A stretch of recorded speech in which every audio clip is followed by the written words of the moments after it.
بسم الله الرحمن الرحيم والصلاة والسلام على أشرف المرسلين. Salam alaikum. Bonjour tout le monde. Aujourd'hui, on va voir ensemble un sujet d'examen module communication analogique pour licence 3 télécommunications. Nous avons vu l'exercice numéro 1 avec son correction sur la vidéo précédente. Donc, vous consultez la playlist communication analogique. Aujourd'hui, on va voir ensemble l'exercice numéro 2. Donc, vous avez à l'entrée d'un récepteur AM, on reçoit la sonde d'un signal SAM de T qui est égal à P plus AB cosinus de pi FBT, le tout multiplié par cosinus oméga PT. Et d'un bruit blanc à large bande avec une densité spectrale de puissance 1/0/2. Ce récepteur est composé d'un filtre d'entrée ayant une bande passante de FB suivie par un démodulateur AM cohérent qui multiplie le signal d'entrée par S de T qui est égal à cosinus oméga PT. Un filtre passe-bande filtre le signal utile. La première question, on vous demande de déterminer le rapport de signal sur bruit à l'entrée de démodulateur, le SNRE. Deuxièmement, donner le schéma de démodulateur et déterminer le rapport de signal sur bruit à la sortie de démodulateur, le SNRS. Troisième question, déduire le rapport SNRS sur SNRE en fonction de l'indice de modulation 1. Quatrièmement, calculer la puissance nécessaire à l'émission pour atteindre un niveau de signal sur bruit de 20 décibels à la sortie d'un récepteur situé à 10 km de l'émetteur, sachant que le canal de transmission est caractérisé par une atténuation de 9 décibels par kilomètre. Et on vous donne l'indice de modulation M égale 0,82 et la puissance de bruit à l'entrée du récepteur NE égale moins 83 décibels. On passe la correction.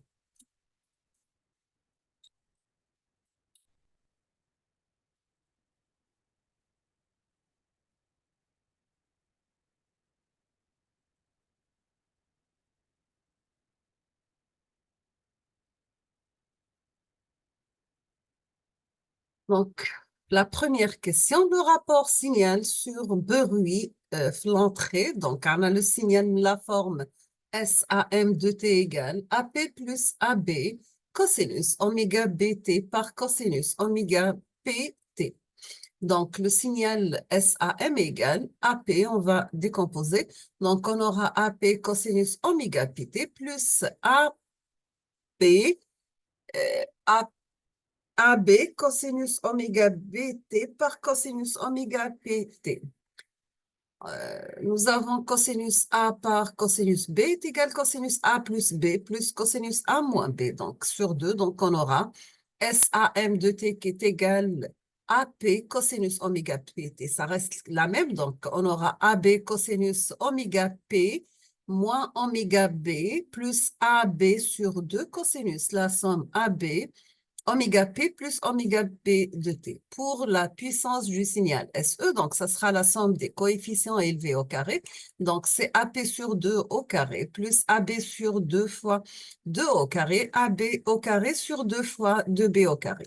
On obtient à la fin, c'est AP au carré sur 2 plus AB au carré sur 4. Dans le cas, on passe le bruit. La puissance de bruit à bande étroite est donnée par NE égale 2N0 sur 2 par 2 fois la fréquence FB. On va simplifier le 2 par le 2, donc ça reste 2 fois N0 FB. Donc le rapport signal sur bruit à l'entrée, c'est SE sur NE, donc on obtient C. Donc c'est la puissance du signal SE sur la puissance de bruit à bande étroite, donc ça sera AP au carré plus AB au carré sur 2, divisé par 4, 0 FB.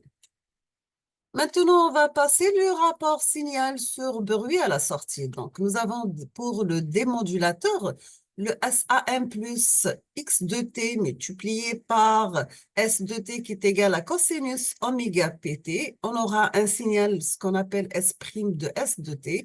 Il passe à travers un filtre passe-bande pour arriver à la sortie S, un signal S de sortie de T. Le signal, donc, nous avons S' de S égale SAM par S de T.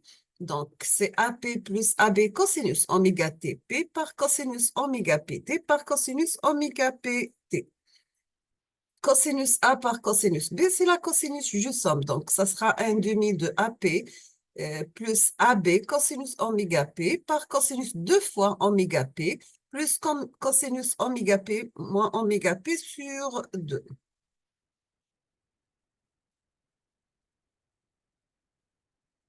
Nous avons cosinus 0, c'est 1, donc on obtient à la fin 1 demi de AP plus 1 demi de AB cosinus oméga PT plus 1 demi de AP plus 1 demi de AB cosinus oméga BT par cosinus 2 fois la pulsation oméga P par le temps T.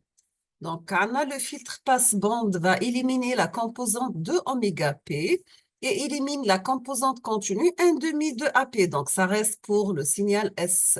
S de T qui est égal à AB sur 2 par cosinus oméga BT.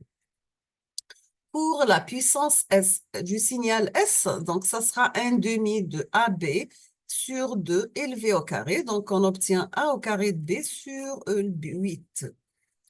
Maintenant, pour le bruit, nous avons que l'expression du bruit à bande étroite autour de oméga P.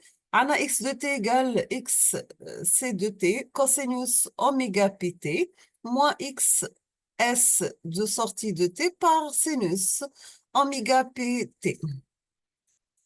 Anna, on va mettre x' de t, c'est 1 de t par s de t. Donc, ça sera xc cosinus oméga pt moins xs sinus oméga t par cosinus oméga p de t. On va simplifier.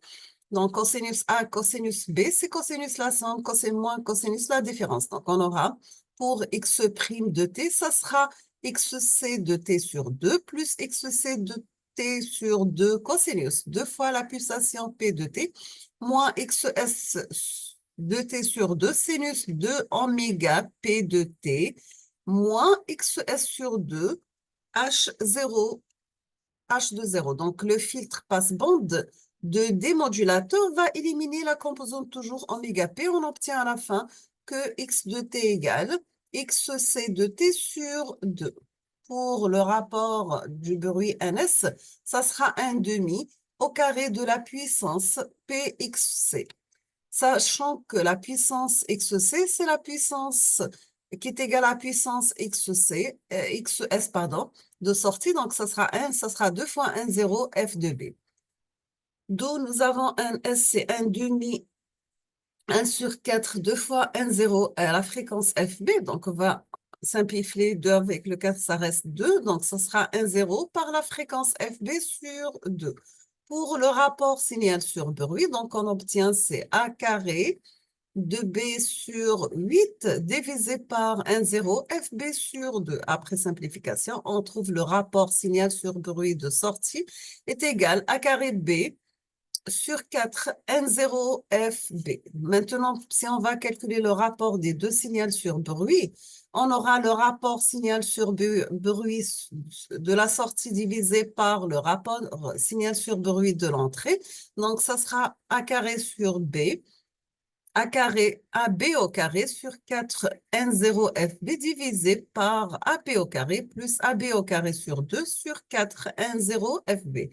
Donc, on va simplifier les deux dénominateurs. Donc, ça reste AB au carré divisé par AP au carré plus AB au carré sur 2. Si on va noter l'indice de modulation M qui est égal à AB sur AP, on obtient que le rapport signal sur bruit de sortie divisé par le rapport signal de sortie de l'entrée, ça sera 2 fois AB au carré sur AP divisé par 2 plus AB au carré sur AP au carré. Si on va remplacer M par sa valeur, on obtient que les deux rapports signal sur bruit de sortie divisé par l'entrée, ça sera 2 fois M au carré divisé par 2 plus M au carré. Donc, sachant que le rapport signal sur bruit de sortie divisé par le rapport signal sur bruit de bruit, ça sera la puissance du bruit divisée par AP au carré plus la puissance de bruit. Donc, après simplification, et on va mettre, si nous avons B de t, c'est un signal sinusoïdal, on aura la puissance de bruit égale à n demi AB au carré. On va remplacer dans la formule avec l'indice de modulation. On obtient que le rapport signal sur bruit égale le rapport signal sur bruit de sortie divisé par 0,25. Donc, la puissance reçue à l'entrée de récepteur PR, ça sera SE qui est égal à NE par le rapport signal sur bruit.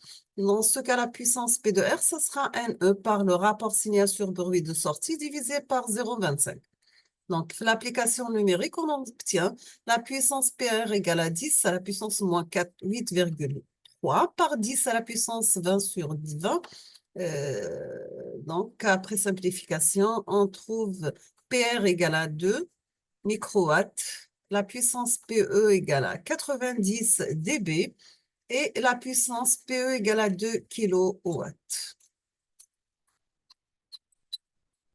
Je vous je vous demande de préparer l'exercice numéro 3 qu'on va voir la solution ensemble dans la prochaine vidéo, Inch'Allah. Donc, l'énoncé de l'exercice numéro 3, donc vous avez un oscillateur sinusoïdal et composé par un réseau de 3 réactances, Z1, Z2 et Z3, et un amplificateur supposé idéal caractérisé par une résistance d'entrée infinie, une résistance de sortie RS et un gain un vide grand A. On vous demande, la première question, montrer que Z1 et Z3 doivent être de même type d'impédance, c'est-à-dire, est-ce qu'ils sont capacitifs ou bien inductifs, alors que Z2 doit être différente, par exemple résistive. Si on va poser Z1 une capacité notée C1, Z3 une capacité notée C3, et Z2, c'est une self L2 en série avec une capacité C2. Deuxièmement, en utilisant les résultats précédents, on vous demande de déduire la fréquence d'oscillation et la condition d'oscillation. Donc, nous sommes arrivés à la fin de cette vidéo. Je vous remercie infiniment pour votre attention. N'hésitez pas si vous avez des questions et à la prochaine vidéo. Inch'Allah, on va voir ensemble la correction de l'exercice numéro 3. Merci beaucoup et à la prochaine.